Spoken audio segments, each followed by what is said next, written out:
Villain ठरवून माझ्या खुनाचा कट होता। एका पोर्टलला दिलेल्या मुलाखतीमध्ये सुरेश धस यांनी हा गंभीर आरोप केलाय।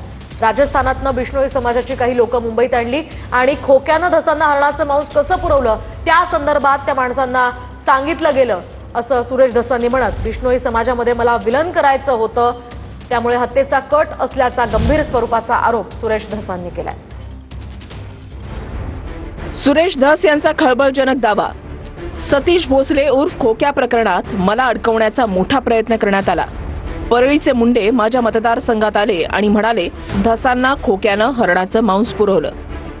विमानाची तिकीटं काढून राजस्थानमधून बिश्नोई समाजाची काही लोक थेट मुंबईमध्ये आणण्यात आली। खोक्यानं सुरेश धसांना हरणाचं मांस कसं पुरवलं याबाबत त्या लोकांना सांगितलं।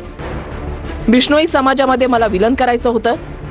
लॉरेन्स बिश्नोईच्या समाजामध्ये हरणाला मंदिराचा दर्जा आहे। तिथपर्यंत असं नेऊन ठेवायचं की सुरेश धस हरणाचं मांस खातो, म्हणजे लॉरेन्स बिश्नोईनं माझा खून केला पाहिजे। या पाठीमागे कोण कोण लोक आहेत हे मला माहिती आहे, याची माहिती मुख्यमंत्र्यांना देणार। माझ्या आयुष्यात हरणाच्या मांसापर्यंत मी कधीच गेलो नाही।